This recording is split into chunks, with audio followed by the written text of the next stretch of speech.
Muy bien, pues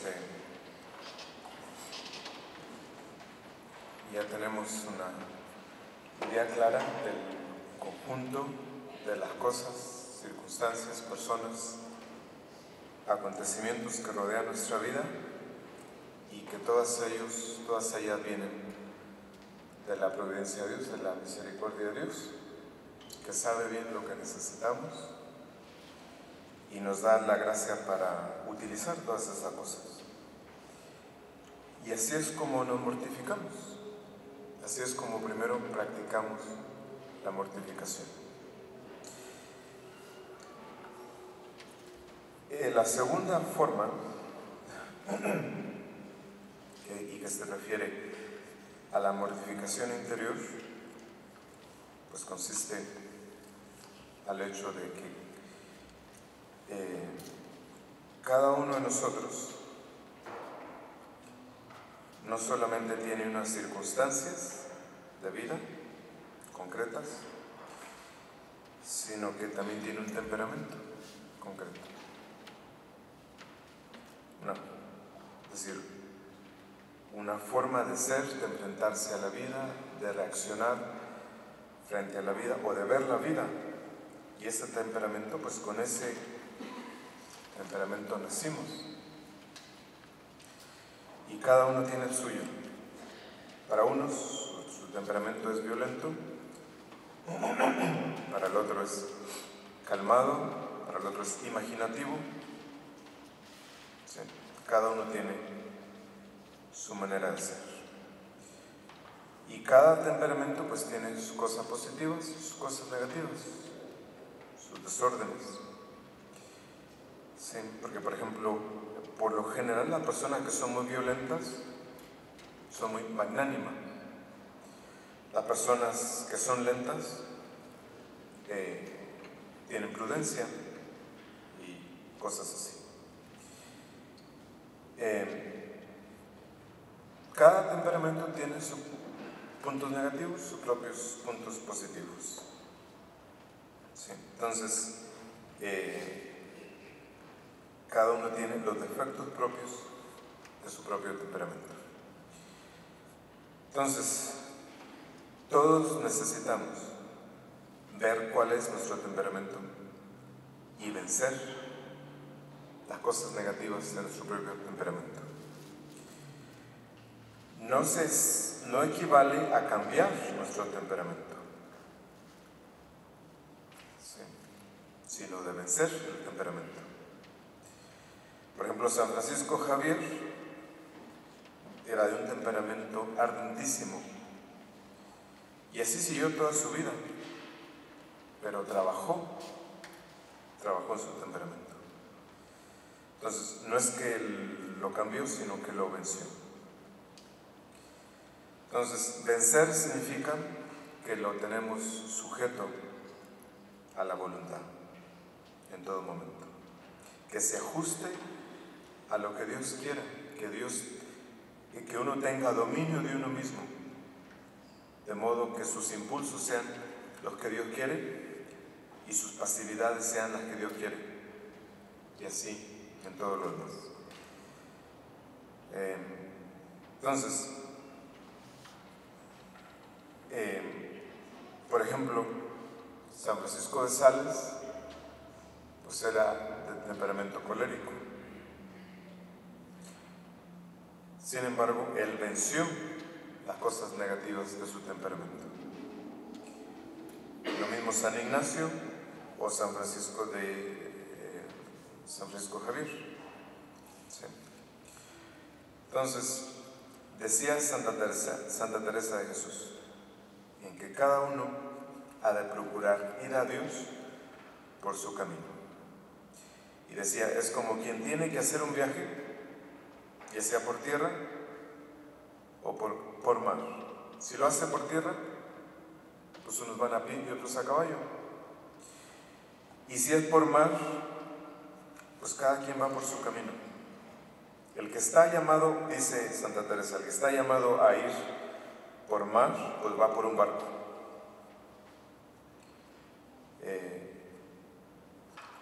Y así como el que va en barco lo que hace es aprovecharse del viento,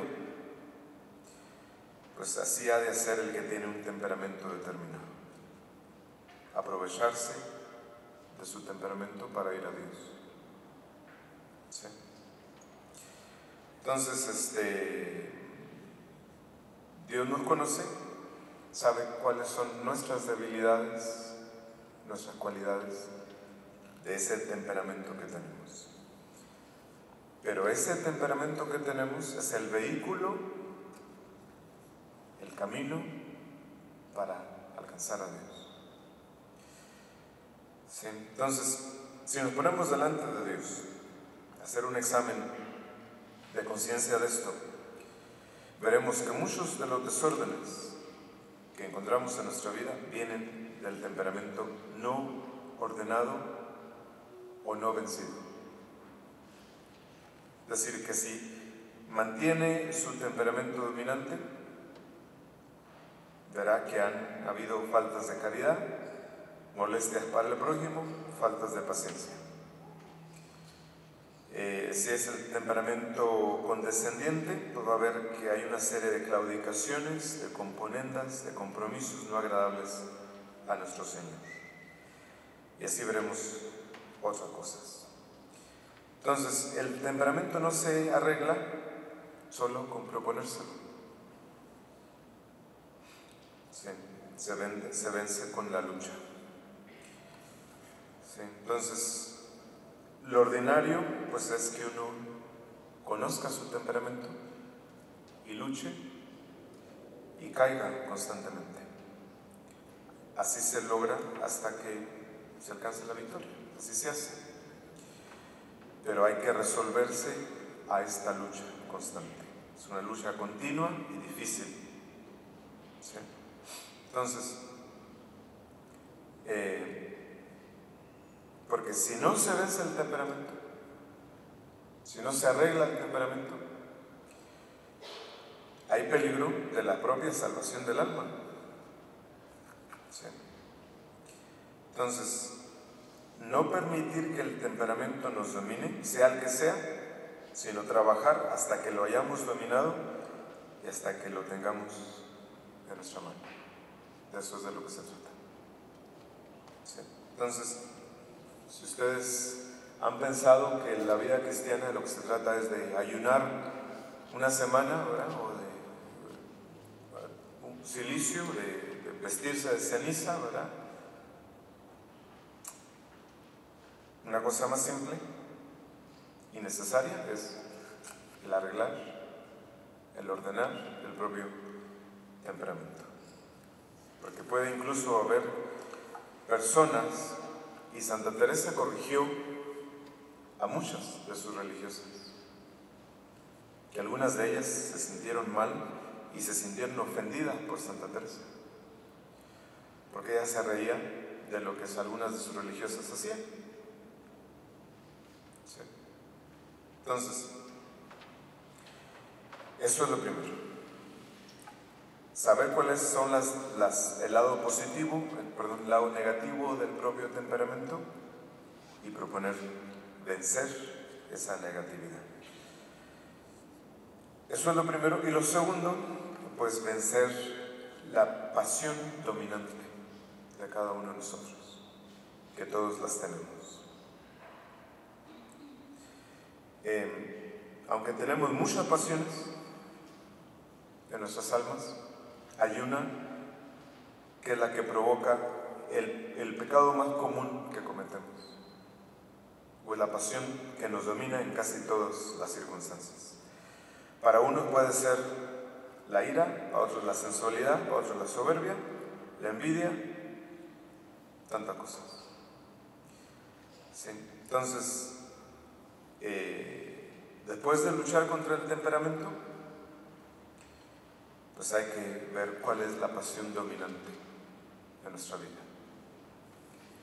Lo más importante es conocer cuál es la pasión dominante y atinar con ella. Y no es cosa fácil, porque nosotros podremos llegar a tener una idea clara de cuál es la pasión dominante de los demás, pero no de nosotros mismos. Entonces, ¿cómo se conoce? ¿Cómo se llega a conocer la propia pasión dominante? Primero, pues hay que fijarnos en lo que piensan los demás de nosotros. ¿Sí?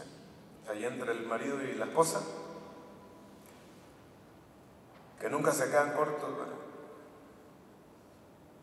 Ya, ¿verdad? A veces ni los comerciales esperan, ¿verdad? Sí. Ya saben por dónde van, ¿verdad?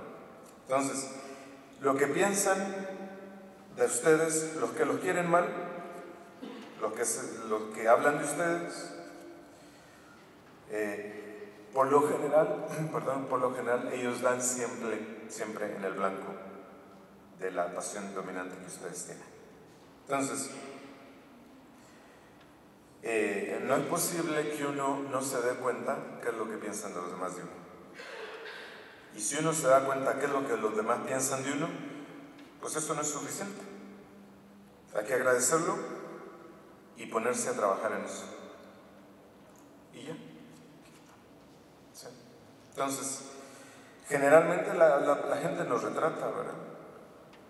Y a veces hacen caricaturas de nosotros. Pero no hay que olvidarnos que las caricaturas tienen algo de verdad. Y eso que tienen las caricaturas de verdad nos descubre muy bien lo que cada uno de nosotros es. Entonces, atendiendo a lo que se dice de nosotros, incluso si son caricaturas, llegaremos a dar con la pasión dominante. ¿Sí? Entonces, eso es lo primero. Ver qué es lo que dicen de nosotros. Ahora, ¿por qué consideramos que esto es importante? Porque esto es parte de nuestra vida espiritual. Si el área humana, si la parte humana de nuestra vida no está ordenada, no hay vida espiritual. Entonces, primero, aceptar con paz las circunstancias concretas de la vida. Y segundo, descubrir y lidiar y trabajar con el propio temperamento y con la pasión dominante. ¿Sí? Entonces, por ejemplo, la costumbre de mentir siempre, ya sea por respeto humano, por lo que sea, pues se miente. Y uno no se da cuenta. ¿Sí? Entonces, examinemos, por ejemplo, en segundo lugar, cuáles son nuestros pecados más comunes, que siempre estamos donde mismo, con el mismo pecado. Y si nos vamos por ese pecado hasta la raíz, allí descubriremos de dónde viene, el fondo común. ¿Sí? Entonces, hay que hacer un examen de conciencia con más profundidad y decir, ¿de dónde viene este pecado común que me pasa todos los días? ¿Sí? Entonces, si al mismo tiempo que examinamos las raíces de nuestros defectos, se ve qué es lo que más nos cuesta ofrecer a Dios, qué es lo que más nos cuesta sacrificar. Lo primero, ¿qué es lo que dicen los demás? Segundo, ¿cuál es el pecado más común? Y tercero, ¿qué es lo que más nos cuesta, a lo que más nos cuesta renunciar? ¿Sí? Una vez que eso sucede, pues ese es ya terreno suficiente para la mortificación. Entonces, sin tener que andar queriendo imitar a algún santo, ¿verdad? En algunas de las cosas, nos vamos a lidiar con lo que tenemos. ¿Sí? Entonces, la pasión dominante, pues no se mortifica, no se arregla con paños calientes, como dice. ¿Sí? No con suavidad, sino con valentía, con coraje, ¿verdad? ¿Cómo se vence la pasión dominante? Primero, proponiéndose con todas las fuerzas evitar la ocasión en que caemos. Porque la mayoría de las veces, si por un lado tenemos esta pasión dominante y por otra tenemos la fuerza de la realidad, de la ocasión, pues no vamos a hacer mucho, ¿verdad? Eso sí, hay determinación en vencer la propia pasión dominante, tiene que haber resolución en evitar la ocasión, sin piedad. Hay que quitar las ocasiones sin piedad, cueste lo que cueste.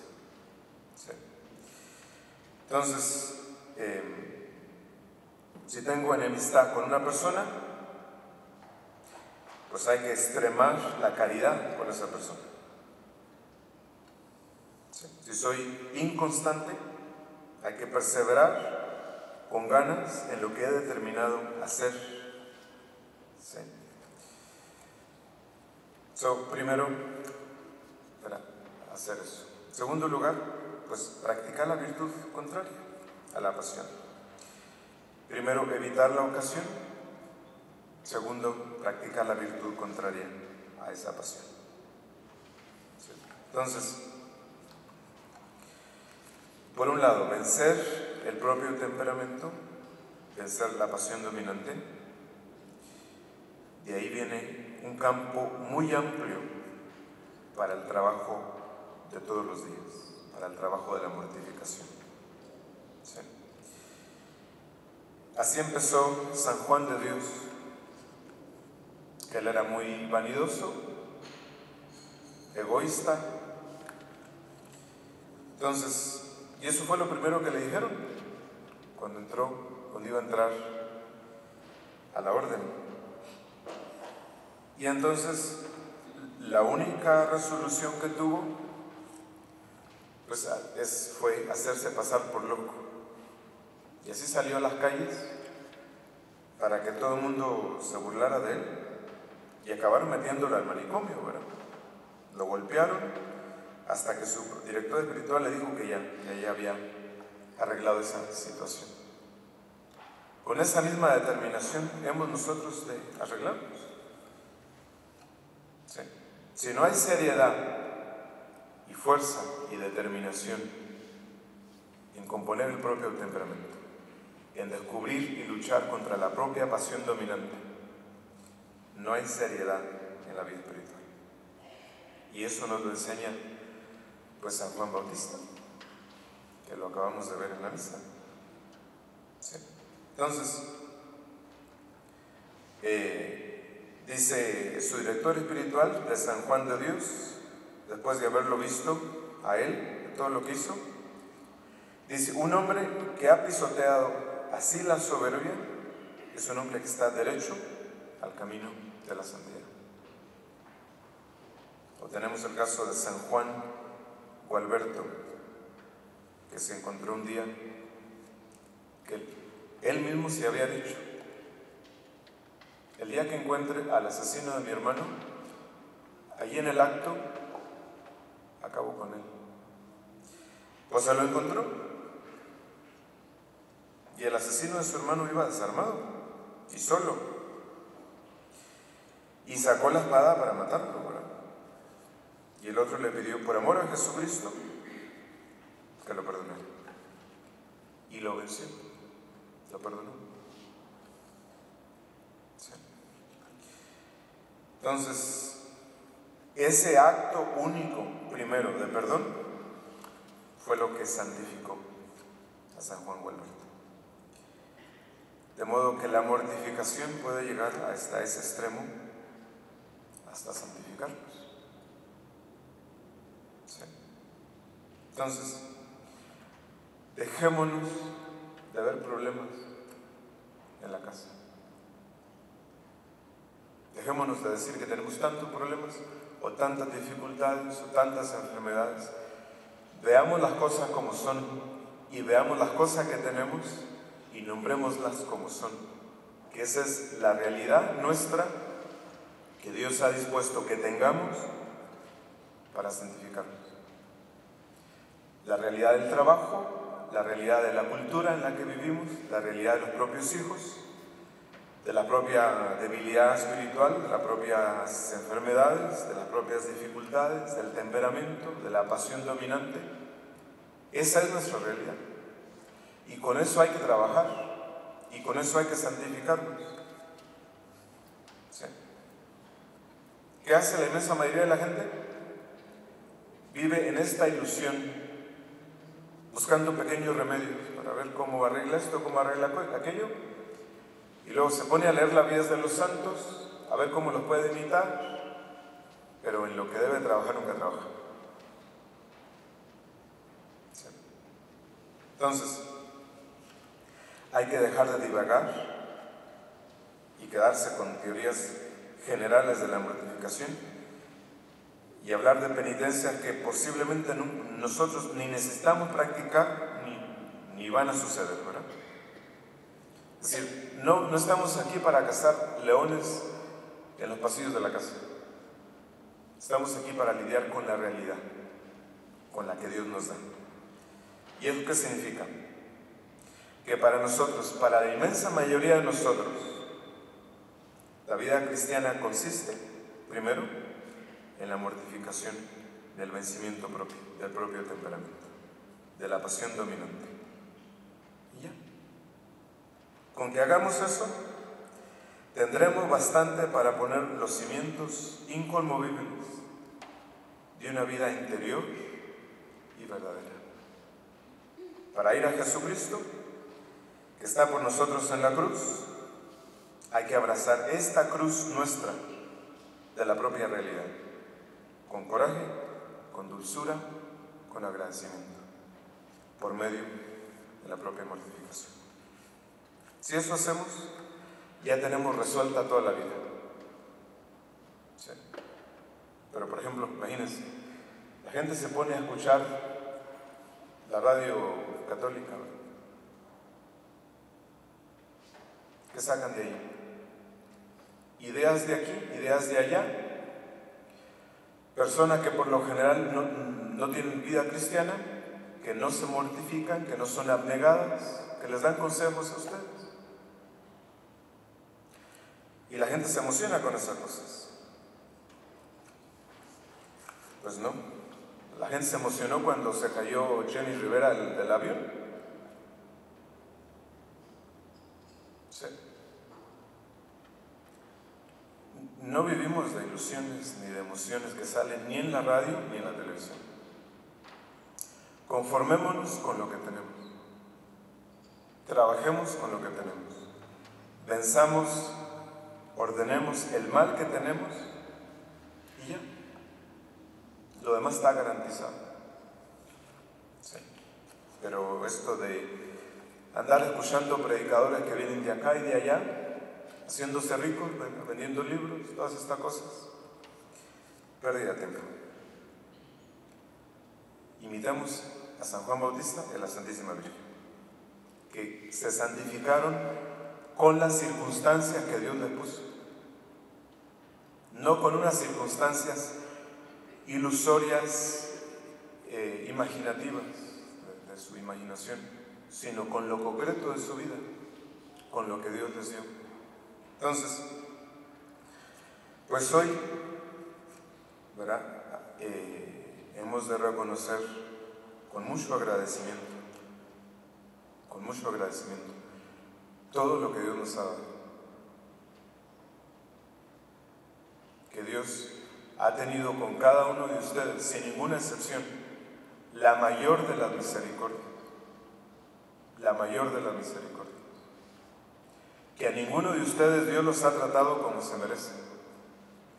Les ha dado lo que necesitan y más. Ha sido extremadamente generoso con ustedes. Entonces, en esta semana última que queda del Adviento, vayamos reduciendo la vida a lo que es esencial. Y lo que es esencial en nuestra vida es poder ver a Dios. Y Jesús lo ha dicho en la bienaventuranza. Bienaventurados los pobres, sí, los limpios de corazón, porque verán a Dios. Y eso es todo lo que hacemos. La cueva de Belén, eso es lo único que nos dice. Que allí entran solo los pobres de espíritu, los desprendidos, los que viven de su realidad. Sí. La misa, la liturgia de la semana empezando con la de mañana, eso es lo único que hace. Reduciendo nuestra vida a lo que es importante. ¿Sí? Entonces, con eso empezamos la última semana de Adviento. Y durante la semana pues nos preparamos para entrar a la cueva y entrar con todo lo que somos, tal y como nosotros somos. ¿Sí? Que Dios no ama personas ilusorias, sino las personas que somos. ¿Sí? Entonces, pidámosle ahora con la bendición del Santísimo, pidámosle a Dios nuestro Señor la fortaleza para luchar, para emprender el camino de la cruz que nos toca a nosotros emprender. No nos quejemos de las circunstancias, de las personas, de lo que sea, ¿verdad? De lo que se trata es de sacar un bien. De lo que se trata es de lucrar con lo que Dios nos da. Que todos son talentos y todos son misericordia. ¿Sí? Si hacemos eso, ¿verdad? El otro año, en 2 años, en 5 años, lo que sea, pues podemos presentarnos ante nuestro Señor y decirle: un talento me diste, aquí tienes otros 2. Y Él nos dirá: si tú te aprovechaste con lo poco, pues aquí tienes todo lo que te había prometido. Y ya, eso es todo lo que hay que hacer. En nombre del Padre, del Hijo y del Espíritu Santo.